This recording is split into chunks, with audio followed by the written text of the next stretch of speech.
What is up, everyone? Welcome to the latest installment of the Lowdown Popcast. I am the self-proclaimed voice of PCW, Elliot. Alongside of me is my good friend. He is also the founder of the hottest wrestling promotion in the Mid-Atlantic, PCW. Ladies and gentlemen, give it up for New York's greatest export, the Shane event, Shane Dorr. What's up, Shane? I need a self-proclamation. I don't know what it is yet. Oh, yeah.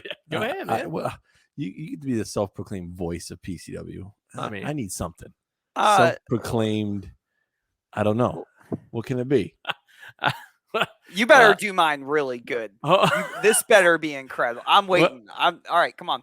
Yeah, so as you already heard, we have a very special guest this evening. He is, what you got, Shane? I just want to say, man, I fired this man and I hired this man all in the same night. Yes, he is one of the hottest. Man, let's see. He is formerly employed by the University of South Carolina. He is one of the hottest general managers in the independent wrestling community. He is a play-by-play announcer. He is, man, he is one of the most amazing talents I've ever witnessed in this area. And think about the places this man is prominent at. Exactly. Oh my Lord, these aren't just scrub companies this man's a part of. He talking about someone with a cult-like following. He is also an amazing shredder on the guitar, fan of Ghost, fan of Slipknot. He is also Creed, a big fan of Creed.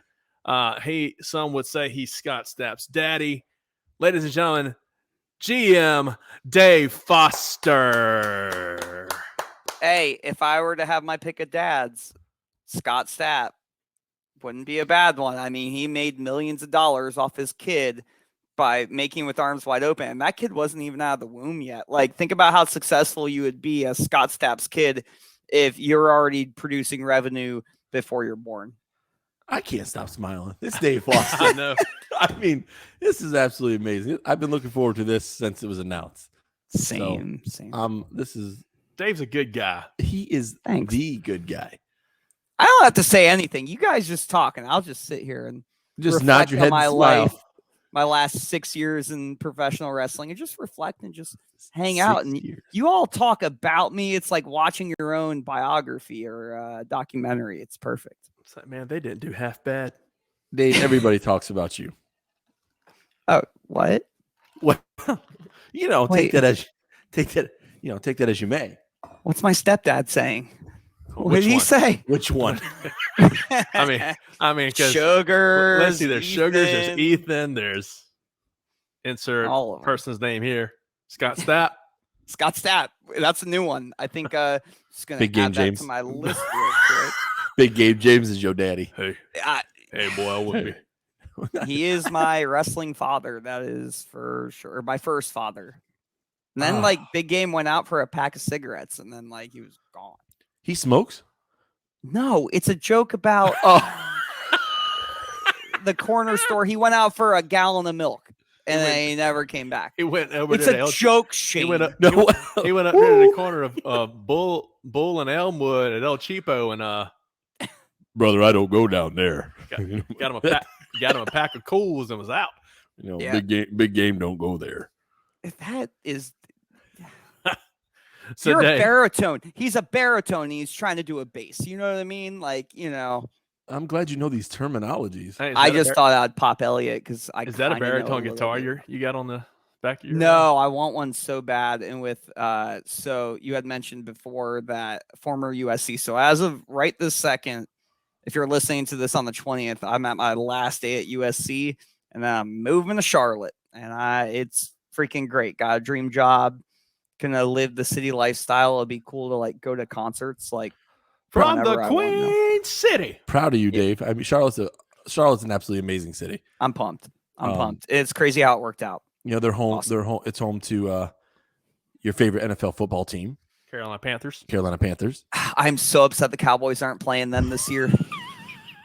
I was like, holy cow, it's going to happen. I'm going to finally go to a Cowboys game. And then they are just, they're playing like the Commanders and the Eagles. I'm like, I'll burn that place to the ground if the Eagles come. I'll at least spit on the ground a lot. The Commanders. That's the Redskins, right? Yeah. Yeah. Hey, I'm just proud of myself that like I'm out of football season and I still remember certain things. Like if you were to ask me, like in football season, I know every quarterback, everywhere, and out of football season, it's like, hey, is Tony Romo still our quarterback? Yeah, I mean, he's been the quarterback for I don't know. Let me just preface here. I love professional football. All right, I love the Dallas Cowboys. I love Tony Romo. Tony Romo's great. I will always love Tony Romo. I am thankful for his more than a decade of service in Dallas. I think he was one of the most amazing quarterbacks, the best since Aikman, without a doubt. And we went through some real turds, throughout the tenure of Dallas. The 5-11 consecutive 3 years. The Parcells era, the Wade Phillips era. You had the Quincy Carter, Chad Hutchinson, Drew Henson, all that. That's the thing that people don't get about us. That's the thing people don't get about us, Shane, is like people are like, oh, you're a Cowboys fan, you're a front runner. And Shane, you're younger than me. Like they have never been good. They haven't been a front runner for a good minute. Like the entire time I've been like since 1996 ish, maybe 93. Like I don't remember specific dates, but it's like people front runner. I'm like, no, I just flipping hate the Philadelphia Eagles. That's it. That's what it comes down to. Oh, that's on my list. That's gonna be a conversation whenever we pull this out, Elliot. We'll get into that. So Dave, let's talk to Dave some. As Shane mentioned a while ago, you've been up and down the indie circuit a good bit. It's crazy. How long you been doing this? Like 6 years? 8 years? It was 12 years. 40. Since I was born to do this, brother. The first dream I remember as a kid is Hulk Hogan and Andre the Giant like standing on the mountaintop with thunder and lightning happening. So I guess like it's so funny. Like throughout my life, I've had like wrestling dreams, but like to get to your point, I started people think I'm like in my like late 20s still, and it makes me so happy. But I got into wrestling on my 28th birthday. I got my now wife, who's very real. My very real right? wife. Right, honey? Yeah, it's totally real. Yeah, you heard her. Speaking of now wife, formerly very real girlfriend.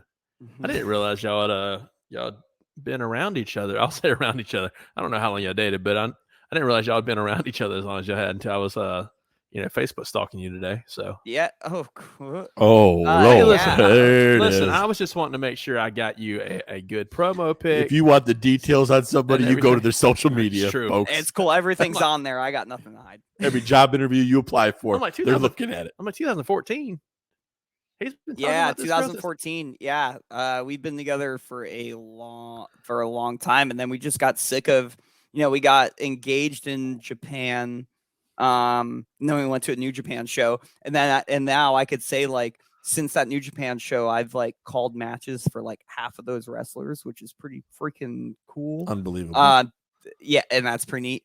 But we went to Japan in November 2019, and then something happened. For the next 2.5 years after that, we got tired of being engaged, and I told her, I said, "Honey, I'm just tired of being engaged to you."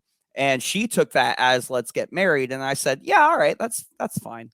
And then she's gonna kill me. She hears us. That wasn't the plan, but okay. No, she's controlling the camera. Yeah. All of a sudden the feed right off. She's just behind camera going.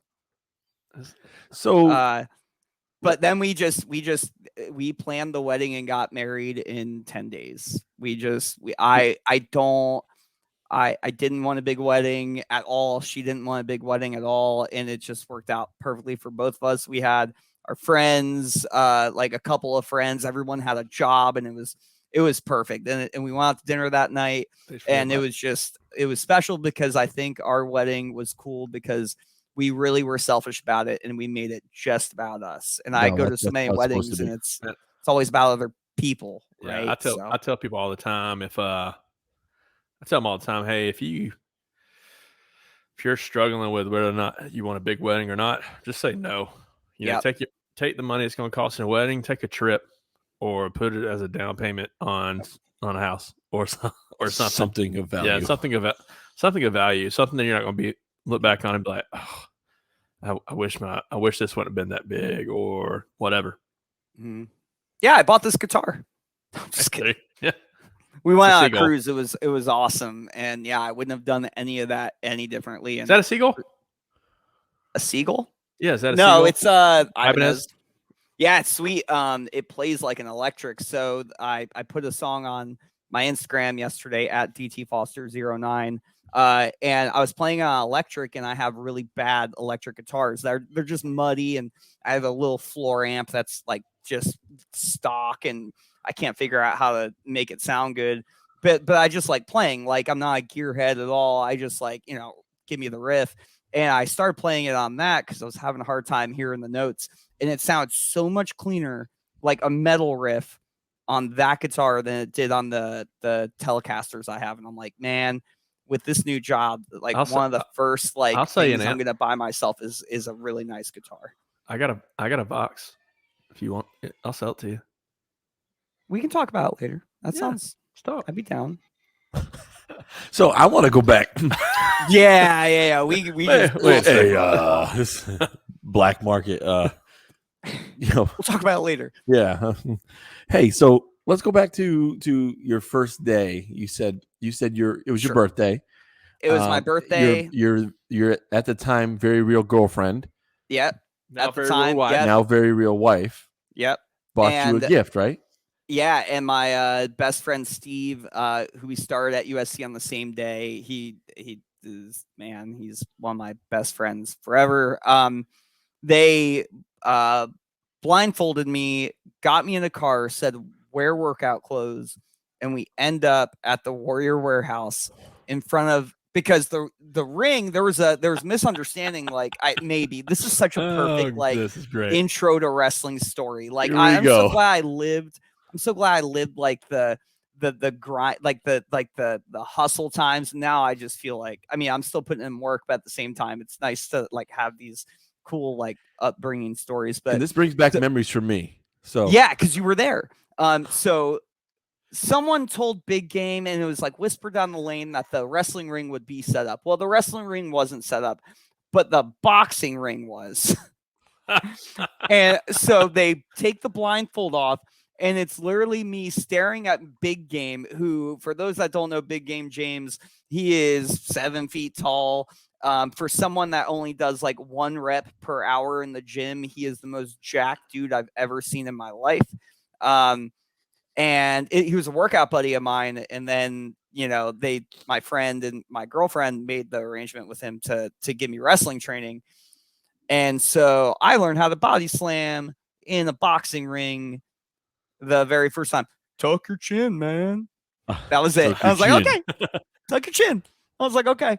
But so and then I met you that day. We started training.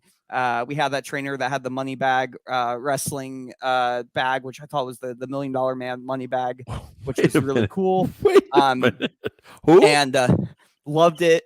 And from there, just trying to learn how to do wrestling and taking a lot of Pearl River plunges by New York's greatest export, Shane Dorr, which is my favorite move to take ever. I remember we used to do that, and we would do it, and I was like, that was freaking cool. But then, I broke my ribs over and over and over again. And yeah, so if you want to learn how to no-sell, contact Dave Foster. Yeah. No sell until my ribs were like, yeah. So, I went to the chiropractor today, man. Like, it's, I will tell you, and kudos, that was in August, Ethan came into the fold in March. People don't realize is that it was me and Taylor Ray were the 2 people in the first Palmetto Wrestling Academy class, because it was Malachi Matthews, Billy Brash, and Ethan. The three of them were just telling stories, and Taylor and I were just sitting there like, this is so freaking cool. Man. Like, we're just listening to three veterans, like, just talk about the business. It was awesome. And so I miss Malachi and Billy Brash. Yeah. I was thinking about Malachi the other day, and I got to somehow came across his stuff on the Carver on social media, his Carver gimmick. It's cool. And it's absolutely brilliant. It's really cool. Just to see him have a concept and what he's become with it. Absolutely amazing. Kudos to you. And Malachi it's really Matthews. terrifying. Absolutely. It's really like it's really unsettling, and I think that's cool because there's certain like you can exist kind of like within this like standard deviation of what's normal, and then when you have things like that you really believe in, that you can do outside of that, and as long as you believe it, which he absolutely does because he's a professional, it looks awesome. And it's something when you go to a show, you're like, whoa, what the? I thought I was expecting this, but whoa, that is whoa. Yeah, for sure. I'm gonna have to use the restroom, right? No, and you may just end up doing it right there anyway. So seriously, I need to use the restroom. Oh, there it went. But the cool thing is, it was great to go. When I ended up telling Ethan that wrestling wasn't for me, but just because my body hates it, and plus I joined a little late, and my passion was never my passion's in the pageantry of it, not necessarily like the like wrestling to me is still, and I subscribe to the Ethan Case methodology, but I did before I even met him. Was like, I like the like bells and whistles stuff. Like wrestling to me sometimes like just working holds and stuff doesn't really grab my attention unless there's good character work behind it. So to me, it was like, okay, character, like that's it. That's all I can bring to the table for a show, because I'm not going to do any. I try and make GM Dave is the most unathletic person in the room at all times. Man, I thank God for people like Ethan Case, man. Like I had my little stint in wrestling, 3 years or so, and after meeting Ethan and just learning, like, he wanted to get to the root of your passion and see where, and he wanted to take what you're passionate about and just mold it and just transform it into the most it could be.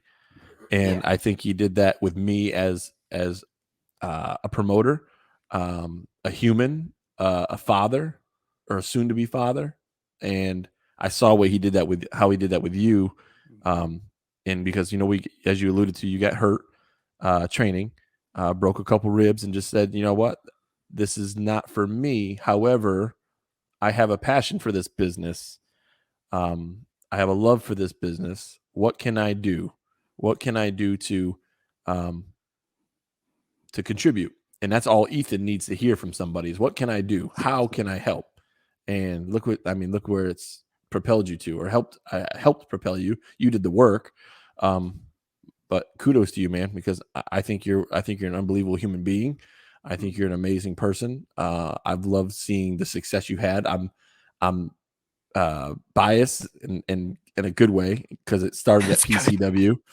And I'm thankful for it. I'm glad to see all the new successes that have come your way in and out of the ring. Yeah. Same. Yeah, it's wild, man. I'm just really like, Ethan once told me, because I used to, every show day, especially back in the day, it's funny, I did a workout at North Springs Park the other day, and I was like, man, memories, North Springs Park, that was a long time ago. But I used to, if there was a show every month, the day after me doing ring announcing for a show, I was nervously counting down 30 days to the next show. Then it was 29, 28, 3 weeks, whatever. And I just remember feeling really paralyzed by that. And I think Ethan saw it. And Ethan and I are very similar in a lot of ways. And we kind of exist on we're born 2 days apart. Like, we exist very similarly on a lot of wavelengths. And he just looked at me and he goes, hey man, like, have fun. And everything clicked. And that's when GM Dave was born. When he told me to have fun. And I was like, holy crap. Like, and now it doesn't matter how ridiculous I am out there. I have to as long as I believe in what I'm doing, people are going to get on board. And I have Ethan to thank for that. Like Ethan, before I go out there, I ask him a few things like, hey, like I'm, think about doing this. And he's like, go, like, you don't have to run anything by me. And that's getting trust from someone like that in an industry where like I just by chance happen to be in is really cool. And all the ways that he has connected me with other, companies that are dream companies, and there's still more out there that I want to do. But it's cool when people vouch for you without having to, and that just means you're kind of doing something right.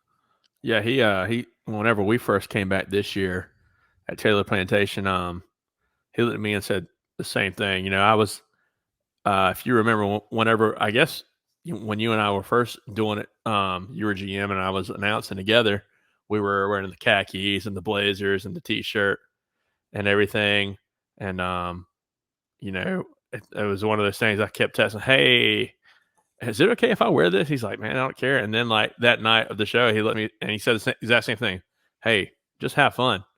And, then after that, people were like, you probably had your best night announcing tonight.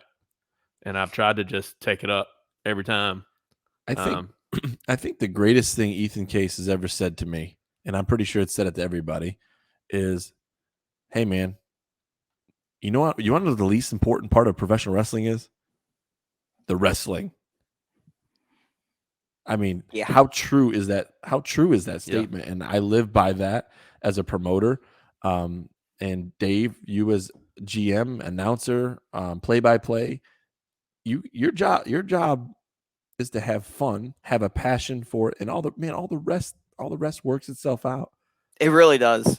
It's so, because when you're having fun, the floodgates of creativity are open. So if you get yourself in an environment where you can, it's a sandbox where you can either one, create stuff, ahead of time and prepare it and then go out and do it.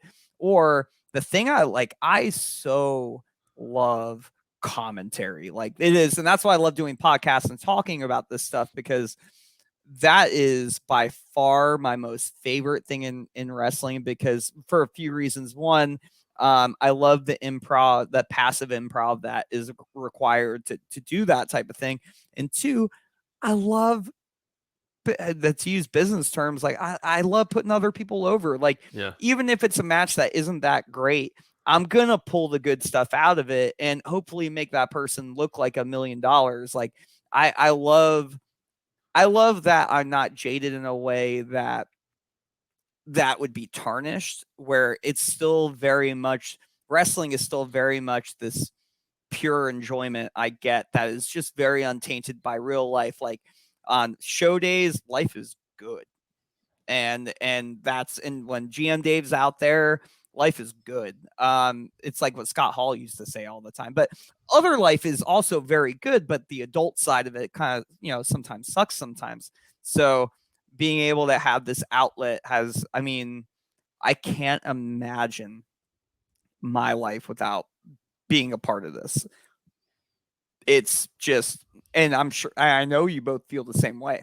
Oh, without a doubt. Yeah. I never would have thought I would have been involved in wrestling like I am, but I'm so grateful I am, and also super grateful to have friends like Shane and you and Ethan who kind of pulled me in even more, and now I'm able to share that experience with my son. So yeah, it's pretty sweet.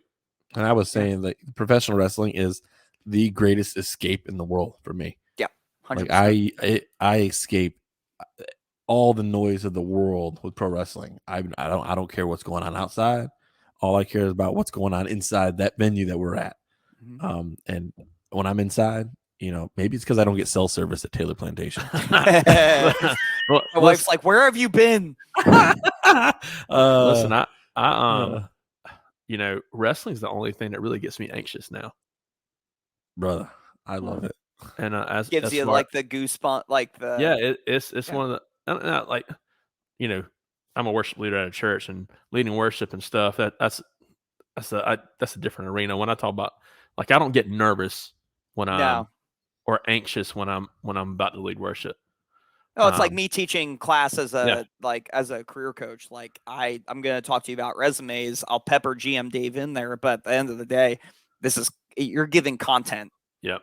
Right. And that's different. And you're in your wheelhouse that you were designated to be in. Wrestling is kind of a wild, wild west where you have to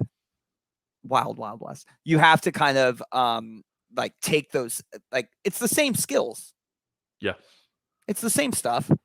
It's taking those dials and moving them around and just like calibrating. Right. What a great analogy.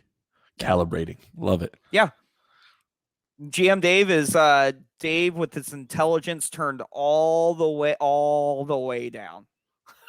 Non-existent. And that's funny to me. It makes me laugh. And if it's making me laugh, you believe it, and then you just put it out to the world. Yeah. People are going to be like, wait, he's not stupid. And I'm like, guys, I told you I taught at USC like this whole time. I'm a very intelligent human. I have according to my I would say according to my wife, I have a propensity to be over the top. And I try not to be over the top. Like over analytical? No, just like over the top, like over grandiose. Yeah. Ooh, there's that intelligence coming out. Over the top. They turned up tonight. It's on a 10. And I guess I try and stay more reserved.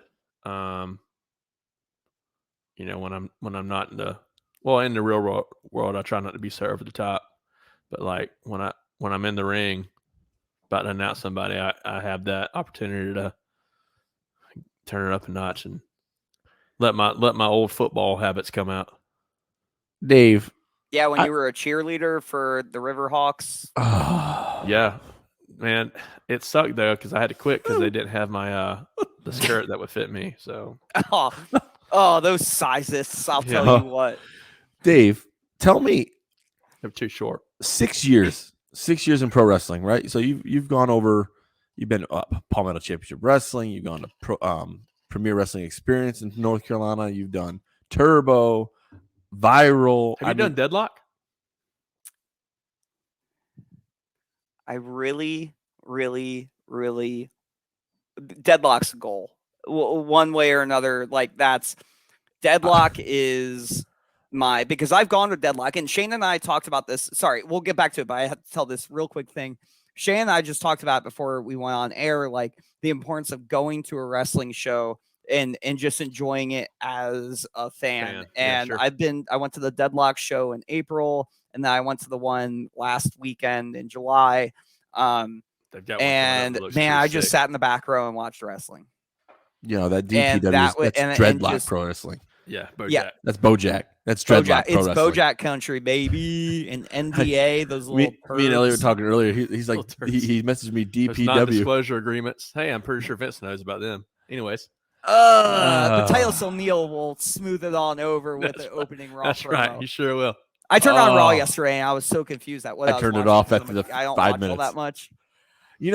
Speaking of WWE, this is completely off topic, but sure. I literally, I swear to you, Dave Foster, I give that product every chance, every opportunity to brother. Please win me over. Please. Put something on air that attracts me in, reel me in, so I can be a fan of you again, because at this time I can't be a fan. I've tried and tried. Like, hey, like as soon as they announced the whole possibly going TV 14 on Monday nights, well, guess what Shane was planning to do? Yay! And then it's like, oops, premature leak. Well, and guess what Shane didn't do? We're going TV 14, but we're not. Like, you gotta watch out for this. We're changing the rating. We're changing the rating, but not changing the content. Yeah, it was it. I watched an hour, and I'm so upset because I'm the same way. Like, I grew up, much like you, Shane. We grew up in like the Northeast. Like WWEF was our thing, and we got to see so much good stuff. And I'm sure in retrospect, some of this stuff's good, and we're just living it. So like, we don't have that like hindsight, but. Man, I'm just so sick of storylines being like just dropped left and right. And I'm just like, and especially because there's so much good TV on that has really solid storylines. It's almost like WWE used to be ahead of the curve And now, like, there's better alternatives even for wrestling fans. And I know AEW is great. I watch it to see my friends. Like, I know Wheeler Yuta. Well, that's, I know Wheeler Yuta, but well, everyone knows I know. I Wheeler smile Yuta, every time Wheeler I see Yuta. him on TV. I went to the movie theater to watch the New Japan Forbidden Door show, and Yuta was on my movie theater screen, and I thought that was really cool. And folks, let me preface too that Wheeler Yuta, everybody knows him from All Elite Wrestling now. The world knows who Wheeler Yuta is. All right, that's a PCW guy, and I dare say that's one of the PCW in my mind OGs, man. Like, he was with us. I mean, when we first got started off the ground, all the way at the Ipcog show. Yeah.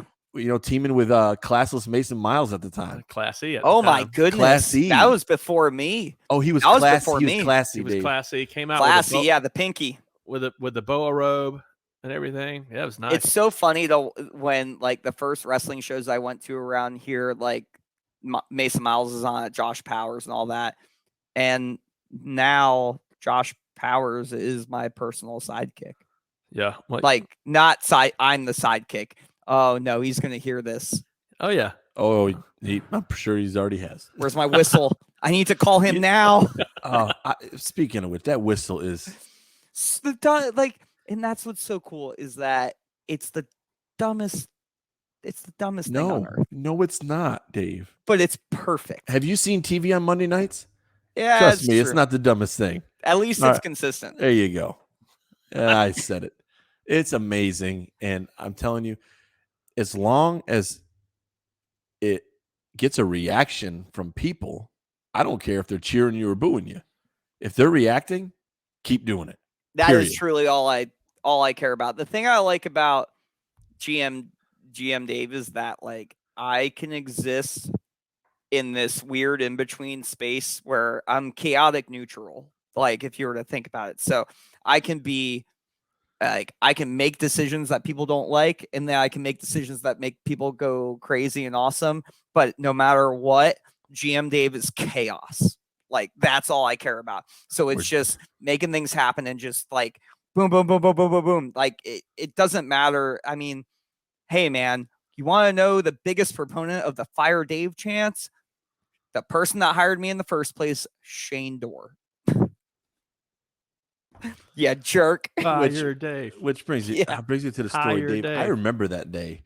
That was incredible. All right, so let's tell the little background here. So essentially, Dave Foster was the ring announcer at the time, right? Dave, I have a very bad memory, so please correct me. I got it. I'm gonna fill in the cracks. Yeah. You're gonna tell the story better than me, so I'm just gonna bring him in a little bit. So Dave Foster was the ring announcer, and at the time, there was some heat there between Dave and I want to say it was Mason Miles, Chet Bismarck, Bismarck's crew.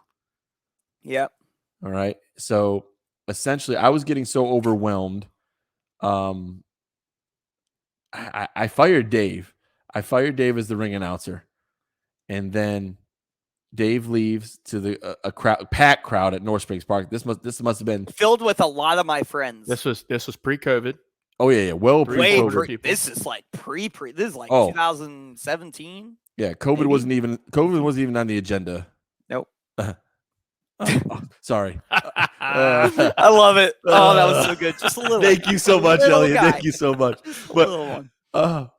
Anyway, so we were in year 2 of the Trump presidency, and it was going great.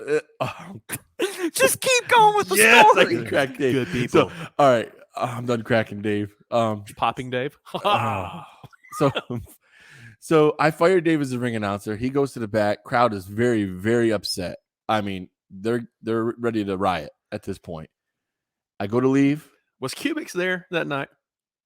Cubics? Yeah, William Cubics. That's such a random person. Well, I say that because I saw a picture of Dave today with William Cubics, and William Cubics is wearing the Fire Dave shirt. I love William Cubics, but that was so random. We can talk about William Cubics too. He nothing but nice things to say about him. His birthday party shows are always awesome. Oh, yeah. Let me tell this. I'm getting off on going down. Oh my goodness! So I fired Dave. He goes to the back. Crowd is very, very upset. I go to leave. I said, "Oh wait." I stop, grab the mic, and I make an announcement where I look at the guys in the ring. I'd be like, I'm becoming so overwhelmed here with all the different tasks. I needed to hire a general manager to help me run this place. And when I introduced, I said something along the lines of, ladies and gentlemen, I introduce you to your new PCW general manager, Dave Foster. Before you said Dave Foster, the friend that got me into wrestling, Steve, was in the crowd and I was backstage and I just heard, "Is it Dave?" And that popped me so hard. That was great. It was perfectly done because I showed up at the venue that day and I made with leftover flyers that I didn't distribute. I made like professional looking like ring announcing cards to where it looked like PCW on the back, but that I taped a note card to it. So it looked really official. And we're loading in the ring and you just tell me, you're like, yeah, you're not going to need those. And I was like, oh my God, my dream's over. And then you had the smirkiest smirk on your face as you told me that. And I was like, see, what? This stuff I don't remember. No, what? No, really, what? Shane, what? So you weren't in the loop. I think you told me. I knew before the show because I needed to know what the bit was with Mason, because Mason came out and was pushing me, telling me, you need to fire him. You relieve me of my duties, and then the whole thing happened. But it was just so cool, and it created an opportunity for me to be like more creative. And then that's when the promos that I would put, the video promos I would post started and all that. And I just got to be the dumbest I was like, cool, like, let's be me times 1,000,000 and let's just put it somewhere, put all that stuff into one little cubby. And that's and then it blossomed into good stuff. So I think my most proud moments in wrestling have been the 3 or 4 times where I've been on the stick, the microphone, where I had to make an announcement or some sort of promo. Not even the promo, but just like I had to make this announcement that I needed to get a reaction. I needed to pop the crowd with, and that was one of them. And I think that really, really built Dave up tremendously, because he already had a good reputation, but he was down here. But as soon as I announced him as like a promotion, he got promoted. It put him on that next level, and then Dave Foster that did everything. And then that's when all the working for different companies started and all that stuff. And then 2 years later, Commentary came along and ended up being my favorite thing on the planet. So yeah, it's cool. Like when you look back and think about like blockbuster moments in your life, that was very much, that's just one of those really, I just remember so much about that specific day. And, there's so many ever since. It's kind of like, you kind of lose track of what happened at what show. But that was something that like will always stand out to me, which was really one thing that I've enjoyed about the wrestling community is I've been able to experience things that I never thought I would experience. And one of them is a standing ovation. Did you deserve it? I mean, what? I mean, the question is, God dang it, Dave.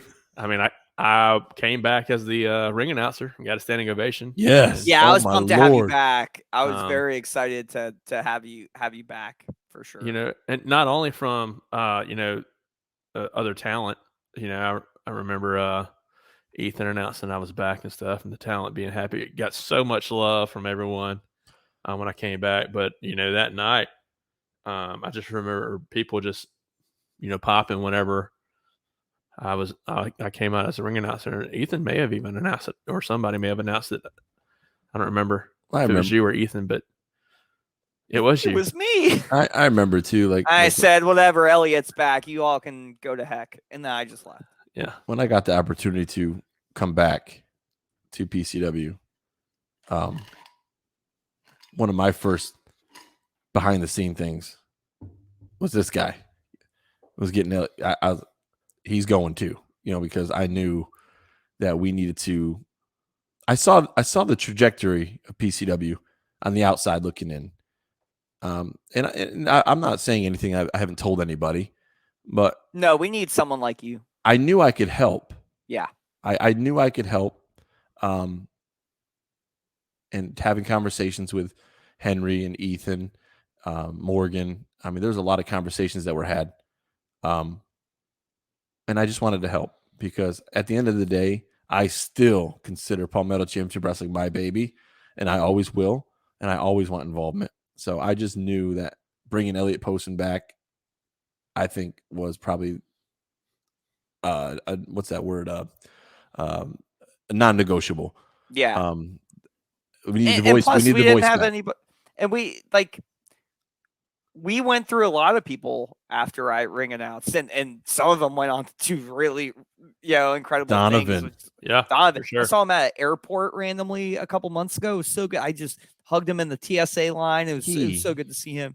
Absolutely amazing. But was that the story you told me about where they kind of like told you steps to the side and took you into a room and never mind. Yeah, we were in the same. It was like a single occupant cell, but we were both in there at the same time. It was so weird. There's like this hole in the wall. Anyway, but the the cool thing is about the two of you, and I could go on for days about this, but like Shane, you it's so what you found your sweet spot in helping PCW. Like this is, man, I mean, between you coming back and us selling alcohol at shows, like it's just incredible.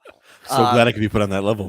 Yeah. No, I mean, like, if you think of like those two things, like, and who knows which one came first, but like I think they were at the same time. You are like, you're so good at promoting, period, because you believe in the brand. When you believe in a brand, you will shout it from the mountaintops. Trust me, I have T-Mobile now. Like, Team Magenta. Man, Elliot, yeah, you even got Elliot to join. Yeah. I tell you what, brother. Yeah, exactly. Like, exactly. So, and then, like Elliot, like you are the voice of PCW. I used to self-proclaimed voice. Have my crown. I'm the self. He actually did introduce himself as that. It's pretty. He's the self-proclaimed. He is the proclaimed voice. As self-proclaimed voice because I haven't been given that title yet. I'll take it. I haven't been given it to it. I need some help with. I don't know how to introduce myself as commentator. Like, when I'm playing in the show, I don't have anything that I feel like really sticks for me. So either you two help me, Dave or if Foster. anyone's still listening to this, I need help. Like, I was thinking about. What about the commentator of Chaos? You just said you're chaotic. Yeah, but I was thinking about like wrestling's little brother. GM Dave. I don't know. Commentary. Yeah. Do you go by GM Dave when you're commentating? I sometimes. I have an identity crisis. I don't know where the line is. It's fine. It's because my brain is always just. So I keep knocking the stand over. I don't like this stand. Can you see this stand? What are you doing? Are you reading a book? No, this. Do not ask. Do not ask. That's anything. because you've twisted it. Oh, I twisted it. Yeah. Oh. You have Dave, this terrible posture. Are you leaning over like that? You make me want to fix my posture. Yeah, exactly. You got sup, brother. Hey guys, Ethan Case walking around with my chest out, even though it's proper form. Hey, it's proper form. That is so true. Walking like that, he just perfected it. He does have a very good posture. I think incredible posture. It's I'm unbelievable. Jealous. Kill for his posture. I might. Well, you can thank Midland's Family Chiropractor for that. Yeah, Dr. Matt, Dr. Amanda get you fixed right up. Hey guys, I feel bad because they are incredible and amazing. I love them so. My chiropractor goes to Slipknot concerts with me. Now that's pretty cool. Yeah. Yeah, and I feel so bad that the one service I don't need is the main sponsor of Palmetto Championship Wrestling. It's like bummer. So Dave, that's okay. We were talking about. Of all the companies you've been involved with or are currently involved with or were involved with. So tell us what's your biggest moment, your most memorable, without even thinking, straight off the top of your head, of all companies you were, what just sticks out to you? pooping next to Minoru Suzuki before the Anthony Henry Minoru Suzuki match and calling it a Suduki. That's well, ladies and gentlemen, this has been the Low Down Popcast. Well, It's just true. Popcast. I was thinking about like Low Down nudging my foot Popcast. over, Wait, like in sign of respect, but I don't know what respect in foot nudging is in Japanese. But I just didn't want to. I didn't want to like touch tell and this. think. Tell this story. I want to know. This I is, literally just told it. I Yeah. was going to the bathroom before a PWX show. Dropping a All hail the Suzuki. king. It was Minoru Suzuki versus Anthony Henry. And calling that match, of course, was also a really freaking, oh man, just being able to be the soundtrack to that was amazing. But about 5 hours before that, I was doing my business in the men's room, and I noticed the flip-flops next to me, and I was like, oh man. I know those feet. Oh man. And so I pooped next to Minoru Suzuki. So are you normally lead commentator or are you color commentator? It depends. So I start off as color just to learn the ropes, and I still don't know anything about commentary, but like I've been able to work with Brett Wolverton, Tommy Thomas, Kevin Pierce, Trevin Adams, Ethan, like all like I've been able to work with the best in around here. So I've been able to pick up on stuff. So I think in viral pro wrestling, I'm more of the lead, but still try and add the character stuff to it. And then for PWX and for Turbo is different because Turbo is usually at a brewery and it's usually just me not drinking responsibly and not driving there or driving back, but having by like the end of the show, maybe about 4 beers. And so it just turns into like when Ethan and I, there's some Turbo footage posted from the last show.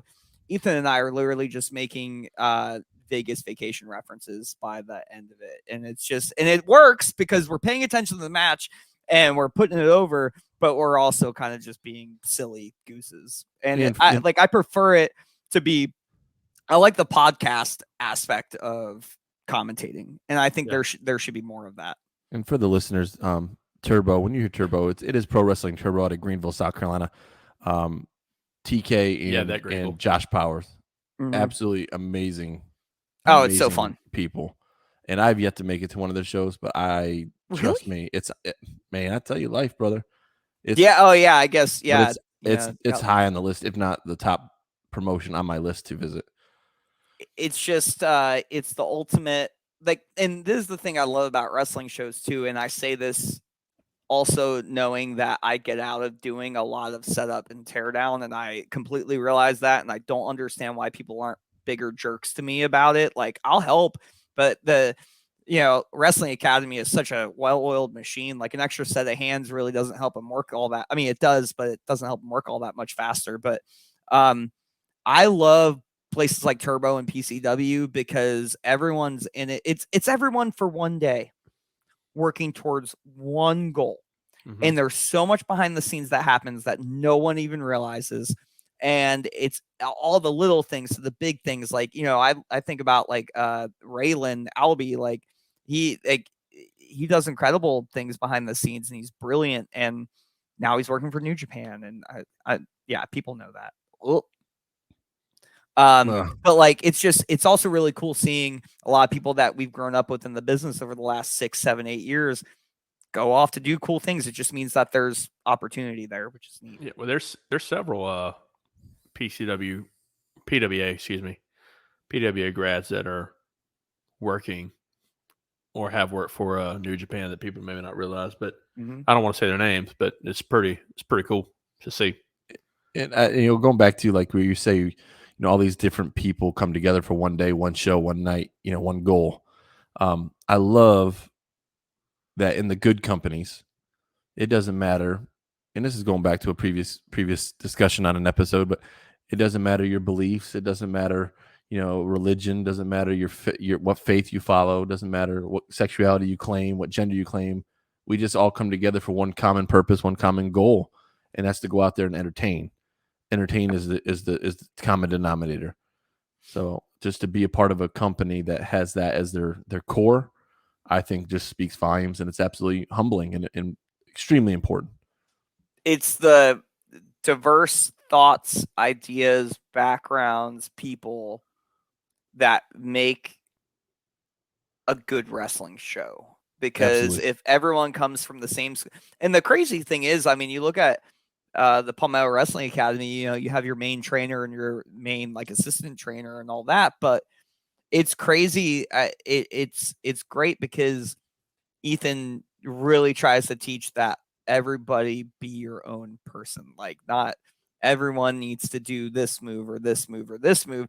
Mainly, the only thing Ethan, like as far as wrestling like basics goes, is how to keep yourself. The main thing he harps on is like how to keep yourself safe and how to do moves effectively, how to not wear out, and how to time yourself, and how to, you know, all those like basics. But when it comes to move sets, I mean, when I go to the wrestling academy, different people are trying different moves that look and different characters that look completely different, because I think the difference, maybe not difference, I've never been to another wrestling school. I don't know. I don't know. But I think the thing that PWA does a really good job of is, even though they're all from the same school, they're so diverse. Like Florida Man is not Chaz, is not James Hollywood Johnson, Florida Man. is not me. Is like, Hollywood Florida Man.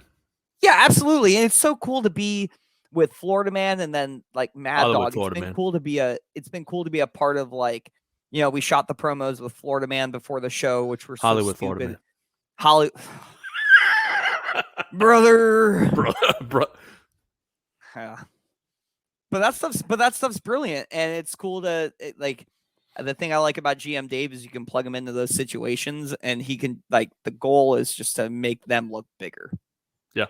And that's neat that I get the opportunity to do that. Yeah.